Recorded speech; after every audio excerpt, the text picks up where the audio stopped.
Continuing with Job, let's talk about his friends and his interaction with his friends. So, first of all, his friends come and sit with him, they mourn with him, and they comfort him, which is what we're supposed to do. You know, they are righteous friends, and we know that they are wise. Job tells them over and over, "Hey, you guys are wise, but even so, I am actually righteous, and I have not sinned, and you are wrong about that." And we know from the commentary of the book, whoever the author of the book was, that it is correct that Job is righteous and has not sinned. So, in Job chapter 4, verses 7 and 8, these are the words of one of his friends. He says, "Remember, I pray thee, who ever perished being innocent? Or where were the righteous cut off? Even as I have seen, they that plow iniquity and sow wickedness reap the same." And so, what's the problem with this idea that if you are receiving hardships in your life, you must be deserving of it? It must be a punishment for something you did. So, it's a presumption of guilt based on a hardship that is perceived to be a punishment. Whatever your hardship is, it's assumed that that's a punishment for something you did wrong. That's what his friends are telling him. So I have a couple analogies to share. So from a legal perspective, these just popped in my head. This is how I'm thinking about it. From a legal perspective, it's like saying that if you are accused of a crime, then the accusation itself is the proof that you committed the crime. If you didn't commit the crime, then why would you ever be accused? Obviously, if you're accused of a crime, you must have committed it. That's the proof. Or a more dramatic example would be the witch trials of hundreds of years ago, where if you were accused of being a witch, well, you can prove your innocence by taking a simple test. And there were different tests that I understand, but one example of a test that you could take would be to be put in a body of water. And if you floated and survived and you didn't drown, then obviously you're a witch. So then you're put to death. But if you do not float and you drown, then congratulations, you're innocent. But you died in the process of proving your innocence. So it's not a good outcome either way. And that all for being accused of being a witch. That's not you're not executed because you went to trial. You're executed because you proved your innocence through dying, or you are executed because you didn't die and therefore you must be a witch. It's interesting to think about. Okay, so next question. What did Job know about God that enabled him to keep trusting? So in chapters 12 and 13, Job tells his friends some stuff about how God is all powerful. He holds everything in his hands. And even though his friends are wise, and Job reminds them that he also is wise and that he is righteous, even though they are wise, how can they presume to know what God is doing? You know, how can any mortal man, even wise ones, presume to know what God is up to? In Job chapter 13, verses 15 and 16, he says to his friends, "Though he will slay me, yet will I trust in him. But I will maintain mine own ways before him. He also shall be my salvation, for an hypocrite shall not come before him."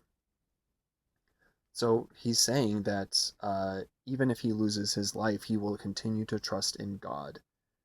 And he will continue to do what he has been doing because he knows that he is acting righteously.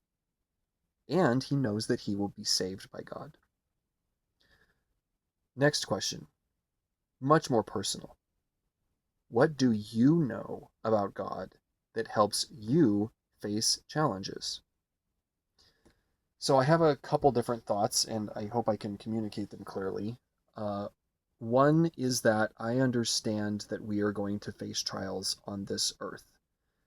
And one way that I understand this, that I think is helpful to me personally, is if I have a goal and whatever that goal is, I'm frustrated. Maybe my goal is just to have a good day. And frustrating things happen, and I get frustrated because I'm not making progress, or things are not happening the way that I would want them to. I try to think that when things aren't going right, maybe reaching that goal is not the best outcome, right? Maybe I wasn't supposed to accomplish that particular thing today in the way that I thought. Maybe I have to try harder and learn something in the process. And I think that can lead to an eternal perspective, um, on a bigger scale. Like maybe there's some things in this life that I just won't figure out. Maybe I'll never become a millionaire. Maybe I will, but maybe I'll try really hard and not become a millionaire. And maybe that will allow me to be humble. Being humble is something that is important for my eternal progression.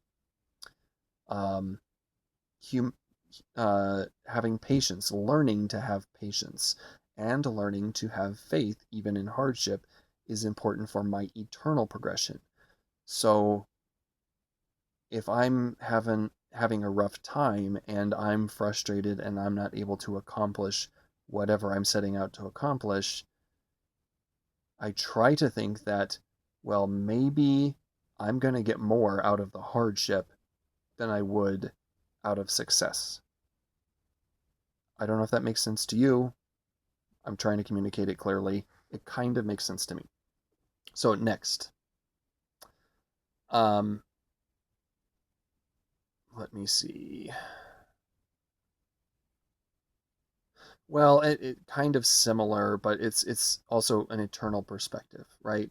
So I believe that things that I struggle with in this world, whether they're internal to my body and mind or external, some kind of external frustration as like with interactions with others, or if someone else causes suffering to me in this life, I believe that those things, one, will either not exist in the resurrection, or two, I will be able to cope with them in a completely correct way. What I do believe is that my weaknesses will not continue into the resurrection. Whatever weaknesses I have in this world that frustrate things will not continue in the resurrection. So I believe that I will still be able to experience sadness and probably other emotions, maybe even uncomfortable emotions in the resurrection, but I will not be broken and weak in the resurrection. And so And I think that's similar to how Job thinks. So I try to think of in that way and think that this life is temporary.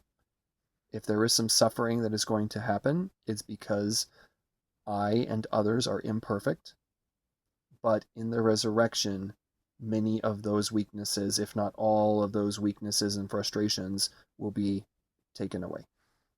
So those are kind of my thoughts. Again, I hope that makes sense, but for your own thinking over the rest of the week, what do you know about God that helps you face challenges in this life?